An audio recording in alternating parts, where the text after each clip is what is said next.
Before we start this video, I want you to comment below, how do you like to run exploration in your game and how do you make it fun? This is a small channel, I don't get many comments, so when I see your comment, and I will, I'm gonna respond to it and heart it, so let's get a conversation going. You see the wilderness unravel before you. Okay, explore. I'm gonna try to look for a cave or a lost mine. You do know of a mine somewhere in the region that has been lost by the Empire. Alright, I'm gonna go to that. You can't. Why not? The Empire, well, they lost it. They lost the mine? Fine. Okay, looking at the map, there's a lost forest. Can I go there? No forest, I'm afraid. The Empire lost that too. Okay, this is silly. Can I just go to the nearest town? Don't tell me that the nearest town is also lost. Nope. It's not lost. The nearest town is right by the river Derelin. Alright, perfect. Where is it? We lost it. A man approaches you. He says his name is Roderick of Daggerford, and his dad was a blacksmith and lost his dagger in a cave a long time ago. Can you go get it for him? Fine. Yes. Welcome back, everybody. This is GDS. I wanted to make this, hopefully, fingers crossed, quick video about what makes exploration fun. I know plenty of people online have talked about this topic, but I think it still warrants a breakdown because people still ask this question. I think that there are three things which ultimately make exploration fun. The first one of them is self-determination. So it's when the players can choose where to go and what to do, and also when by doing that they discover exclusive content that only they have discovered. The second thing I think makes exploration fun is authenticity. So being able to immerse yourself in a self-consistent world is fun and cool. The third thing which I think makes exploration fun is either going off track when you have an objective but instead you go down a rabbit hole, or two, just going out there into the world with no specific objective and being surprised by the kinds of things you discover. So if we want to make exploration fun, what we need to do is make sure whatever kind of exploration we're running, it fulfills all those three fun things about exploration. Let's first make sure that when we run exploration, it fulfills the player need for self-determination and rewards them for it. This is all about information. In order to make a meaningful decision about where to go, players need information about the possible places they can go to. I think these fall into two categories. The first one is things that are relatively close to them. So when the players are in the world, describe what they see around them. By the way, not just in their immediate environment like the people and buildings, but also the stuff they see over the distance. One of the games which I think is best at this is Skyrim. Even though it's not a tabletop RPG, everyone has had the Skyrim experience, if you've played Skyrim, of seeing something on the side of the mountain in the distance and telling yourself, that is where I'm going next.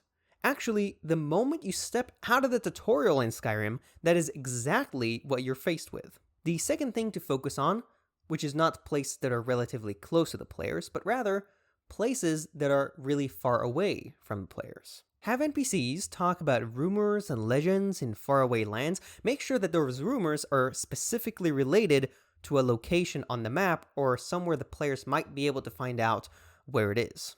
Also make sure that these rumors or legends are enticing enough. Remember that if you want your players to do something, you need to reward them. So if they're gonna go and look for this thing super far away, it needs to have an enticing reward. Make sure the rumor or legend includes that reward. Speaking of reward, when players follow the stuff in the distance, like go on top of a mountain, you want to make sure you put something on top of that mountain. It can be a reward, like some kind of item or spell, but keep in mind it doesn't always have to be. Sometimes it's more interesting if it's a quest or an NPC. In your game, you can treat information sometimes as a currency. The most important thing to do when you reward a discovery is to make the players feel special for making that discovery. These are the points I have to make on making sure our exploration fulfills the player need for self-determination, and making sure we reward that need. The second thing we're going to go over now is how to make sure your world seems authentic so it's fun for the players to immerse themselves in. Many people think that worlds feel authentic through exploration by the passage of distance, but I actually think it's the passage of time. I think that's because when you travel in real life, you don't have an overhead view of your journey where you can track your progress across distance. This is just not how we experience space.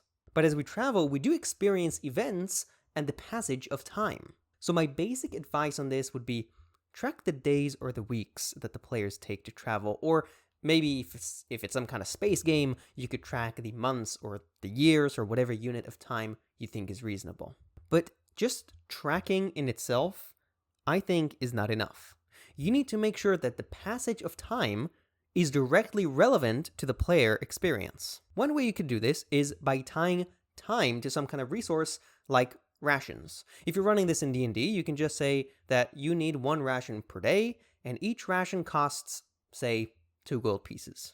That's just an example, but when you tie the passage of time to a resource, players start taking into account how long journeys actually are. A funny side note here is that I find even when you don't keep track of resources, players will start off with the instinct to minimize journey times and effort, even, again, when they don't take any resources. Which I think goes to prove that it is the player instinct to care about these things. My second advice on using time to make sure that time! The next way to make time relevant to the player experience is by putting something on a timer.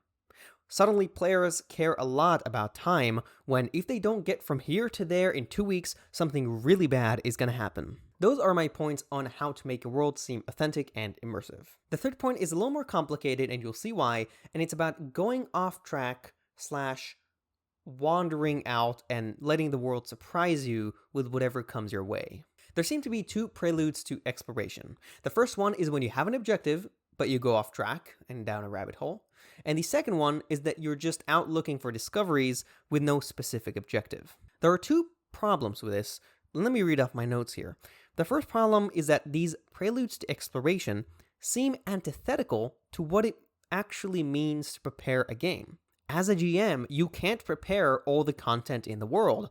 If anything, if you're doing your job right, you're only preparing what you need to run for this session. As I've said in my other videos about open world games, it's important to only plan for what you need for this session. There are several reasons for this, but one of them is that this means you end up leaving space for you or your players to fill and surprise you in the future. So it's not immediately clear how GMs will be able to enable this type of exploration. But what we definitely don't want to do is have the GM have to prepare 4 different sessions before they can even run their first session. The second problem is that when exploration is about wandering, the issue is that if you're doing your job right as the GM, players always have an objective. They're never just wandering aimlessly. So these are the 2 problems, and here is my solution. As the GM, you should prepare 3 exploration discoveries and have them in reserve. These should be generic enough to work in most places. And then when the players travel, there is a chance, or if you want, you can just determine it happens or doesn't happen, that they make a discovery in a certain space. What is a discovery? This is important. A discovery is either a small encounter that is completely self-contained and in the end rewarded, or 2, a small challenge that is a prelude to something larger, but can only be revisited later. This makes sure that you can still show your players something that they didn't anticipate and allow them the possibility of going off track. But it also makes sure you don't need to prepare too much. Remember that 1, we have these encounters in reserve, so as soon as we use one, we need to replace it, but not before. And also our discoveries are entirely self-contained and rewarded. Or, if they do continue, it's going to be later, so you'll have time to prepare it if the players want to go back.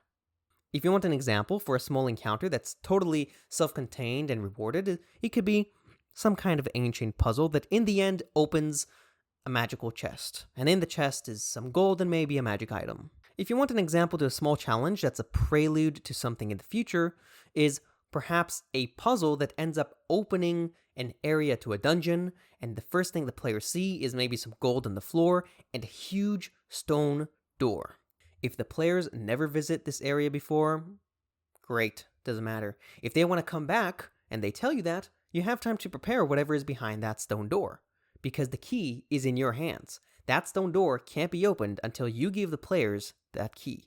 Those are my points on allowing wanderlust and players running into random discoveries in the world without having the GM do a stupid amount of work. I have one small point to make, and this one is about random encounters, because often we see random encounters and exploration tied together. What I think is that you don't need random encounter. At least, they don't always have to be random.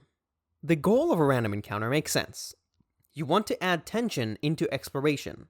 You want travel to be dangerous, and especially want resting to be dangerous. Remember that players are risk averse, so if they can rest before every encounter, they will. The problem with random encounters is that after playing the game for a while, they tend to be either trivial, so super easy, and so they become annoying, or they're too difficult and they halt gameplay in its tracks. I have a simple solution, and it might seem obvious, but I think the best solutions seem obvious. You're the GM. It is your job to curate the player's experience. Video games have to code in algorithms to determine when an encounter happens, and they can't change that algorithm on the fly. But you are a GM. You can make that decision on the fly depending on what you feel is most dramatically appropriate. So you don't need an algorithm. If you want an encounter to happen, just describe it happening. And if you could go either way, then you can roll for a random encounter. Otherwise, just don't describe a random encounter. Again, I know this sounds obvious, but when I realized this, it changed my games forever. Because when I was running exploration games and I used random encounters, sometimes they worked great, and sometimes I just knew that it wasn't dramatically appropriate and it was either boring or halting gameplay. And when I didn't use random encounters, it felt like I was doing something wrong, like I wasn't running exploration correctly, and partly that was because some tension that is supposed to be part of exploration and resting wasn't there. So that's my little tip on random encounters, or I guess sometimes random encounters, how to add them into your game. And that's everything I have to say about how to make exploration fun. I hope you liked the video. If you did, make sure to smash that like button. Let's just keep it simple this time. One click on the like button, subscribe if you're not subscribed, and let me know what you think in the comments below. This is a small channel, and I don't get many comments, so if you comment, I'll respond and probably heart it, and we can start a conversation. That's pretty much it. I'll see you later.